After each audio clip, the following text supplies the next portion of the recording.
वर्ष प्रतिपदा, ये संकल्प का दिवस है।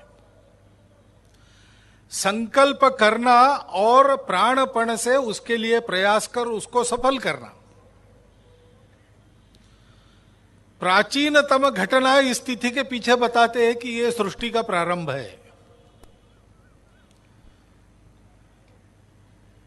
परमपिता परमेश्वर को जब लगा कि मैं अपने निराकार अस्तित्व में अकेला हूं, अब ऊब गया हूं, मन बहलाने के लिए मुझे अनेक होना है, एको अहम बहुश्याम, तो ये संकल्प मन में आते ही सृष्टि का निर्माण प्रारंभ हुआ।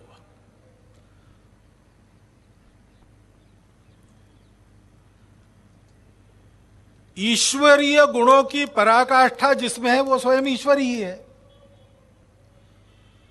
तो उसके संकल्प मात्र में इतनी शक्ति है कि संकल्प का उदय होते ही वो पूर्णता फलित भी हो गया। जब सृष्टि के स्तर पर वो उतरता है, प्रत्येक मानव में अपना अंश मात्र रखकर उस मानव को सृष्टि में खेलने के लिए छोड़ देता है, तो मानव तो ईश्वर का पूर्ण रूप नहीं है। ईश्वर की अभिव्यक्ति कम अधिक होती है प्रत्येक मानव में से। उसकी अपनी शक्ति के अनुसार उसके संकल्प का फल उसको तुरंत या बाद में मिलता है। ऐसा ही अपना देश परचक्रों से पीड़ित था, शकों का आक्रमण हुआ था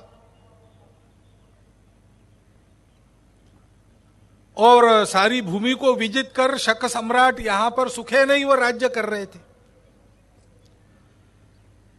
इस भूमि की संपत्ति को लूट रहे थे। यहां की परंपरा, संस्कृति, यहां के लोगों का मन इसका कुछ न विचार करते हुए मनमाना कानून अपना चलाते थे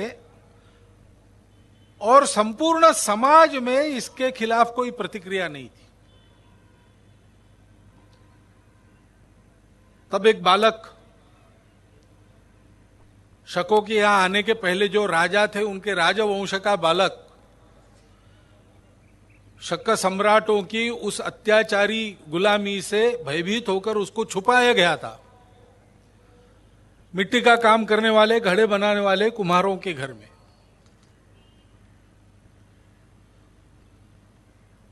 तो कथा रूपक में ऐसी बताई जाती है कि उसने मिट्टी के सैनिक तैयार किए, मिट्टी के घोड़े, मिट्टी की तोपें तैयार की और अपने सामर्थ्य से उनमें प्राण फूंका और उस सेना के आधार पर शकों का निर्दालन करते हुए देश को स्वतंत्र किया। उस शालिवाहन सम्राट के विजय के शक का प्रारंभ वर्ष प्रतिपदा है। लेकिन हुआ क्या था? मिट्टी के पलिंदे जैसा समाज पड़ा था, अत्याचार सहन कर रहा था, कोई प्रतिक्रिया नहीं थी। शालिवाहन ने उस समाज के मन में स्वाभिमान जगाया, अपने कर्तृत्व पर विश्वास जगाया और उस समाज की संगठित शक्ति के आधार पर परकीयों को अपने भूमि से खदेड़ दिया। जो वर्ष प्रतिपदा के दिन सुबह हम ध्वजारोपण करते प्रत्येक घर पर, उसके पीछे यह कहानी है। विजय ध्वज फहराते, संकल्प किया, उसके अनुरूप प्रयास किया और संकल्प को सिद्ध किया।